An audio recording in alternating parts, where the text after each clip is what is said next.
அருமையான சபையை நான் பார்க்கிறேன். அருமையான பாஸ்டர்கள் இருந்தால் தான் அந்த அருமையான சபைகள்லாம் வரும்.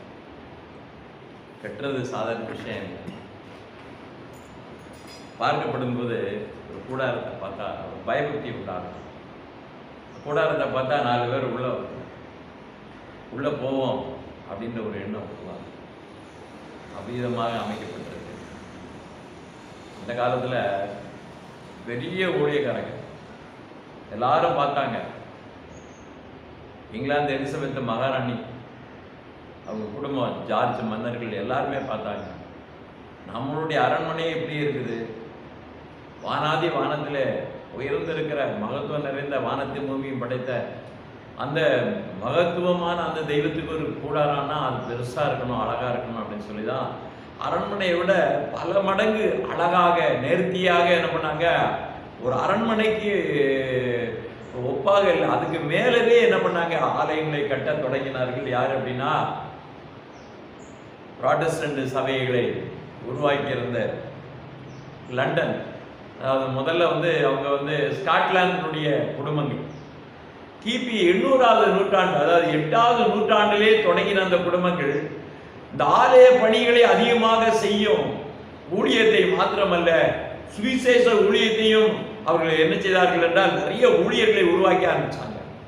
அதனால என்னாச்சுன்னா ஆலயங்கள் கட்டப்பட ஊழியங்களை செய்கின்ற அந்த ஸ்காட்லாந்து குடும்பம் அது அந்த இங்கிலாந்துக்கு வந்தாங்க, இங்கிலாந்துலேயே சேர்ந்துக்கிட்டாங்க. அதுக்கப்புறம் பார்த்தா உலகம் முழுவதும் பிரமிக்கத்தக்க அளவுக்கு அவர்களுடைய பணி மிகப்பெரிய காரியமாக இருந்தது. கடைசியில் அந்த அம்மா மறிக்கிற வரைக்கும் என்னாச்சு அப்படின்னா இந்த ஊழியத்துக்காக அந்த அம்மா என்ன பண்ணாங்க, தாராளமாக இந்த ஊழியத்தை தாங்கினார்கள், ஜெபித்தார்கள். எங்கெங்க சபை கட்டுறாங்களோ ரொம்ப சந்தோஷப்படுவாங்களாம். அப்படிப்பட்ட இங்கிலாந்து எலிசபெத் மகாராணியாருடைய ஒரு நினைவு இந்த இடத்த பார்க்கும்போது வருது. ஏன்னா சர்ச் ஆஃப் ஸ்காட்லாந்து இங்கிலாந்துடைய மாடல் தான் இது. அப்போ அந்த அமைப்பை பார்க்கப்படும் போது எனக்கே பிரமிப்பாக இருக்குது. இவ்வளோ பெரிய சின்ன ஒரு ஆலயமாக இருந்தாலும் கூட நேர்த்தியாக அழகாக பார்க்கிற இந்த நேரத்தில் குழந்தைகள்லாம் உள்ளே வரணும்னு அதுக்கு மனசில் தோணுது. மனசில் உள்ளே போய் ஒரு பிளெஸிங் வாங்குவோம், நம்ம நிறையா மார்க் வாங்கணும், நல்லா படிக்கணும், ஆண்டவருடைய ஆசீர்வாதம் வேணும்னு அதுங்க என்ன பண்ணுறாங்க, பிளெஸிங் வாங்கிட்டு போகிறாங்க. எதனால? இந்த கட்டடம் அவ்வளவு நேர்த்தியாக. என்னைய இன்னைக்கு தான் நான் என்ன செய்திருக்கிறேன், இந்த கூடாரத்தை நான் பார்த்திருக்கிறேன். இந்த இடத்துல என்னுடைய முதல் ஒரு அதாவது தேவனுக்கு நான் மகிமைப்படுத்தும்படியாக இந்த நேரத்தில் நான் இந்த ஆலயத்துக்காக நான் ஜெபிக்கணும், இடமெல்லாம் நிரம்பணும் என்கிற ஒரு தாகம் எனக்குள்ளே இருக்கிறது. ஆத்மாவை கொண்டு வருகிறோம். அதான் சொன்னார், என்ன சொன்னார்னா, என் ஆடுகளை நான் கொண்டு வருவேன் என்று சொல்லுகிறார். நம்ம கொண்டு வரதில்லை, நம்ம ஒழுங்கா ஜெபம் பண்ணி முழங்கால் போட்டு ஆண்டுடைய சமூகத்தில் இந்த இடத்துல ஒழுங்கான ஆராதனை நம்ம பண்ணனா கூட்டம் தன்னால உட்கார், ஜனம் தன்னால நிரம்பும். இது உங்களுக்கு தெரியுமோ தெரியாதோ, அப்படிதான் நடந்தது. சென்னையில் அதாவது செங்குண்டம் பகுதியில் ஒரு அம்மா என்ன பண்ணாங்க அப்படின்னா, ஆலயம் கூடாரத்தை என்ன பண்ணிட்டாங்க, கட்டியெல்லாம் முடிஞ்சிருச்சு. அந்த அம்மா உள்ளே வந்தாங்க. உள்ளே வந்த உடனே ஜெபம் பண்ணாங்க. என்ன பண்ணாங்க அப்படின்னு கேட்டால், ஆண்டவரே இந்த இடமெல்லாம் நிரம்பணுமே, எங்களுக்கு ஒன்றுமே தெரியலையே அப்படின்னு சொல்லிட்டு என்ன பண்ணாங்க, அப்படியே ஜெபம் பண்ணாங்க. அந்த பாஸ்டம்மா என்ன பண்ணுச்சு அப்படின்னா, அந்த பொண்ணு ஜெபம் பண்ணதை பார்த்த உடனே, ஏம்மா நான் உன்னை துணைக்கு நான் உட்காந்து ஜெபம் பண்ணுறேன் அப்படின்னு ஜெபம் பண்ணாங்க. என்ன நடந்திருக்குன்னு பாருங்க. முதல் நாள் ஜெபம் பண்ணியிருக்காங்க, 2வது நாள் ஜெபம் பண்ணியிருக்காங்க. அதாவது என்னென்னா, காலையில் ஜெபம் பண்ண வேண்டியது, அப்புறம் கொஞ்சம் நேரம் ரெஸ்ட் எடுக்க வேண்டியது, சாப்பிட வேண்டியது, திருப்பி என்ன பண்ணுவாங்க, ஜெபம் பண்ணணும், திருப்பி என்ன பண்ணுவாங்க, ரெஸ்ட் எடுப்பாங்க, திருப்பி ஜெபம். இப்படி தொடர்ச்சியாக என்ன பண்ணாங்க, ஜெபம் பண்ணிக்கிட்டே இருந்திருக்காங்க. 1 வாரம் ஆகிப்போச்சு, 10 நாள் ஆகிப்போச்சு. அதுக்கப்புறம் என்ன ஆகிப்போச்சு அப்படின்னா, ஒவ்வொரு குடும்பமாக உள்ள வருது. இவங்க போய் யாரையும் கூப்பிடலை, ஒவ்வொரு குடும்பமாக உள்ள வருது. ஒரு 20 குடும்பம் உள்ள வந்தது. வந்த உடனே அதுக்கப்புறம் என்ன நடந்ததுன்னு பாருங்க, ஒரு பெரிய அதிசயம். அவர் என்னுடைய நண்பர். அவர் முதல்ல லாரி ஓட்டிக்கிட்டு இருந்தார், லாரி டிரைவராக தான் இருந்தார். அவர் திடீர்னு ஆண்டவருடைய அழைப்பு ஏற்று ஊழியக்காரனார். லாரியை வித்துட்டு உடனே என்ன பண்ணார், ஊழியத்தில் இறங்கி சபையை கட்டி உடனே ஊழியத்தில் இறங்கிட்டார். அப்போ எப்போவும் பாட்டை பாடிக்கிட்டே இருப்பார். வண்டியில் லாரியில் போகும்போது ஆல் இண்டியா பெர்மிட்டு அப்படியே ஓட்டிகிட்டே போவார். ஒரு சேதம் இல்லாத அளவுக்கு ஆண்டவர் அவ்வளவு பத்திரமாக நிறைய நாட்கள் தூங்கிக்கிட்டே வண்டி ஓட்டியிருக்கிறார். கர்த்தர் தான் ஓட்டியிருக்கிறார் அப்படின்னு சொல்லுவார். கண்ணு மணி தூங்கிடுவாரு, வண்டி மட்டும் போய்கிட்டே இருக்கும். போய் சேர வேண்டிய இடத்துக்கு சேர்ந்துடும். அப்புறம் விழிச்சு பார்த்தாச்சுன்னா அங்கே வந்து வண்டி நிற்கிறது தெரியும். ஆவியான அந்த அளவுக்கு அவர் ஓட்டியிருக்காரு. அதை தான் அவர் சொல்லிட்டாரு, ஆண்டவரால் நான் வழிநடத்தப்பட்டேன், அதனால அந்த ஊழியத்தை நான் செய்யணும் அப்படின்னு சொல்லிட்டு அவர் செய்தார். அவர் பேர் மனோகரன் சொல்லி. நான் ஒரு காட்டுக்குள்ளே பண்ணி என்ன பண்ணேன், ஜெபம் பண்ணிக்கிட்டு இருந்தேன். என் சத்தத்தை கேட்டு என்ன பண்ணிட்டாரு, வண்டியை நிறுத்திட்டு உள்ளே வந்து என்னை பார்த்தாரு. அங்கே ஜெபம் நான் நிறுத்தலை, மணிக்கணக்கில் ஜெபம் பண்ணிக்கிட்டே இருந்தேன். இவர் அதை பார்த்துக்கிட்டே இருந்தவர். உட்காந்துட்டு ஐயா நீங்கள் என் ஆலயத்துக்கு வரணும்னு சொல்லி கூட்டுட்டு போன பிறகுதான் அவருடைய சாட்சியை நான் பார்த்தேன். அழகான ஒரு நல்ல குடும்பம். உள்ளே போன உடனே ஐயா அந்த கூடாரம் நிரம்பிடும் அப்படின்னு சொன்னேன். சொல்லிட்டு என்ன பண்ணிட்டேன், வந்துட்டேன். அதுக்கப்புறம் என்ன நடந்திருக்குன்னு பாருங்க. ஒரு அம்மா என்ன பண்ணியிருக்காங்க, ஜெபம் பண்ணியிருக்கும்போது எங்கேயோ ஒருத்தருக்கு பேய் பிடிச்சிருக்குது. எல்லா மந்திரமெல்லாம் போட்டாச்சு. எல்லா கோயில் குளத்துலேயும் என்ன பண்ண இருக்கிறாங்க அப்படின்னு கேட்டால் வேப்ப கொலையெல்லாம் தட்டி என்ன பண்ணியிருக்காங்க, மந்திரவாதிகளை ரவுண்டு கட்டி என்னென்னமோ பண்ணி பார்த்துருக்காங்க. பல மாதங்கள் ஆகிப்போச்சு, ஒன்றும் விடுதலையே இல்லை. உடனே என்ன பண்ணியிருக்காங்க, அங்கே ஒரு புதுசாக ஒரு தேவாலயம் வந்துருக்குது, அங்கே கூட்டு போனால் சரியாயிடும் அப்படின்னு சொல்லி யாரோ ஒருத்தர் சொல்ல, கடைசியில் வாங்கையை அங்கேயும் போய் பார்த்துருவோம் அப்படின்னு சொல்லிட்டு என்ன பண்ணிட்டாங்க, கூட்டு வந்துட்டாங்க. கூட்டு வந்தோன்னா பாஸ்டர்மா அந்த சபையார்கள் என்ன பண்ணாங்க, ஐயா இந்த மாதிரி பேய் லேசில் போகாது, நம்ம எல்லாரும் சபையாரெலாம் உபவாசம் பண்ணி ஜெபம் பண்ணோன்னா அன்னைக்கு உபவாசம் பண்ணி ஜெபம் பண்ணியிருக்காங்க. அதை கை காலெல்லாம் கட்டி போட்டாங்க. அவங்க குடும்பத்தில் உள்ளவங்களாம் உட்காந்துருந்தாங்க. அன்றைக்கி ஜெபம் பண்ணியிருக்காங்க. நைட்டில் என்ன ஆகி போச்சுன்னா அந்த பேய் அலகு கடிச்சு மோதி கீழே விழுந்து என்னாச்சு அப்படின்னா பேயெல்லாம் போயிடுச்சு, சுகமாயிடுச்சு. உடனே பாஸ்டர்மா சொல்லிட்டாங்க, இந்த பொண்ணு வந்து விடுதலையானோன்னா வீட்டுக்கு போகக்கூடாது, அங்கே போய் வேறு ஏதாவது தொல்லையாயிடும். நீங்கள் உள்ள எல்லாத்தையும் வச்சுருப்பீங்க, அதுதான் படங்கள்லாம் வச்சுருப்பீங்க, பூஜை ரூம் மாதிரி வச்சுருப்பீங்க, அங்கே கொண்டு போனால் திருப்பி பிரச்சனையாயிடும். அதனால் அந்த பொண்ணு கொஞ்ச நாளைக்கு இங்கே இருக்கட்டும் அப்படின்னு சொல்லிட்டு அந்த அம்மாவை நீங்கள் சாப்பாடு கொண்டு வந்து கொடுங்க, உங்கள் குடும்பத்தில் உள்ளவங்க வந்து தங்குங்கன்னாங்க. அவ்வளோதான் மேட்ரு. உட்காந்துட்டே இருந்தாங்க. அந்த பொண்ணை பார்க்கறதுக்காகவே சொந்த பந்தம்லாம் எங்கெங்கேருந்து வராங்க. அந்த அம்மாவுக்கு விடுதலை ஆயிடுச்சு, அம்மா போய் பார்ப்போம் அப்படின்னு சொல்லி குடும்பமாக சொந்த பந்தம்லாம் அப்படியே வந்தது. பார்த்தா ஒரு 200 டிக்கெட் வரைக்கும் வந்து போய்கிட்டே இருந்தது. இந்த ஜனங்கள்லாம் வந்து போயிட்டு இருக்கும்போது இவர் இங்கே தொடர்ந்து ஆராதனை நடக்கும்போது அந்த ஜனங்கள்லாம் உட்காந்து பார்த்துருந்தாங்க. அப்படி பார்த்தா கொஞ்ச நாள் கழிச்சு பார்த்தா 200 டிக்கெட் அந்த சபையில் நிறைஞ்சிருச்சு. எல்லாம் பார்த்தீங்கன்னாக்க ஒரு மாதத்துக்கு நடந்த கதை. அந்த அளவுக்கு ஒரு ஜெபம், ஊக்கமான ஜெபம், முழங்காலினுடைய யுத்தம், அது மாதிரி நீங்கள் செய்தீங்க அப்படின்னா இந்த இடமெல்லாம் நிறைஞ்சு வெளியிலலாம் வடிஞ்சிடும். எப்படிப்பட்ட ஒரு ஜெபத்தை செய்ய வேண்டும் என்பதை இந்த நாட்களே நான் சாட்சியாக தான் சொன்னேன். கர்த்தர் விதமாக ஒரு கூடாரத்தை நிரப்புறாரு அப்படின்றது சாதாரண காரியம். வானத்தையும் பூமியை நிரப்புகிற தேவன் அவர் தான், சபையை நிரப்புறதும் அவர் தான். ஆனால் அவருக்கு முன்னாடி நம்மளுடைய ஜெபம் முக்கியம், நம்ம முழங்கால் முக்கியம். அதை தான் ஆண்டவர் எதிர்பார்க்கிறார். நல்ல ஆராதனை வேணுங்க, நல்ல ஆராதனை இருக்கணும், நல்ல பாட்டு இருக்கணும், நல்ல கைத்தாளம் இருக்கணும், கம்பீரமாக நாம் பாட வேண்டும், ஆரவாரமாக ஆர்ப்பரிப்படை நாம் பாட வேண்டும். அப்படியாக பாடி நாம் ஜெபம் பண்ணும்போது அதுக்கு நிச்சயமாக பலன் உண்டு.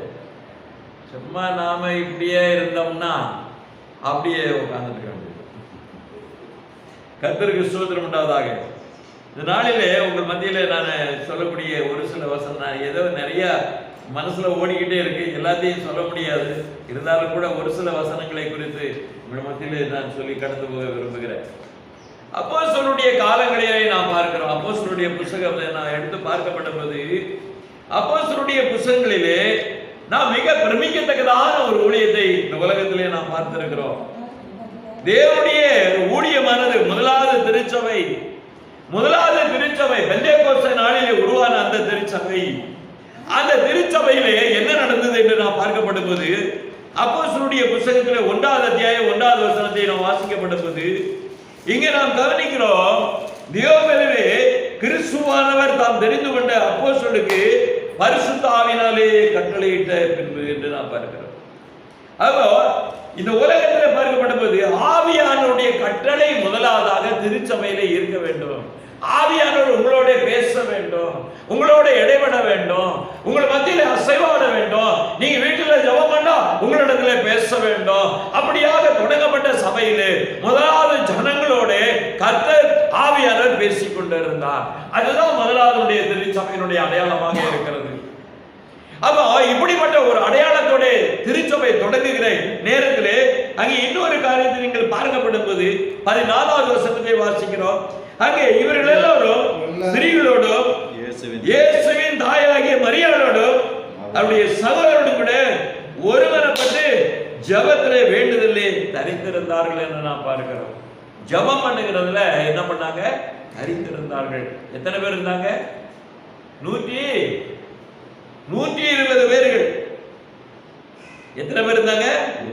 120 பேர்கள். அதுக்கு அடுத்த வசனம் சொல்லுகிறது, அந்நாளிலே சீசர்கள் ஏறக்குறைய 120 பேர் கூடியிருந்த அவர்கள் மத்தியிலே பேதுரு எழுந்து நின்ற பேசுகிறதை நாம் பார்க்கிறோம். ஒரு நல்ல ஒரு காரியத்தை பாருங்க, ஒரு சபை என்று தொடங்கப்பட்ட சபை 120 பேர் தான் சபையினுடைய அடையாளம். 4 பேர் 10 பேர் இருக்கிறது சபை என்கிற அடையாளத்தை இதுல நம்ம பார்க்கல. முதலாவது திருச்சபைன்னா 120 பேர் குறையாம இருக்கணும். இந்த 120 பேருக்கு நிறையல அப்படின்னா ஆண்டவர் உங்களை கேட்பார்.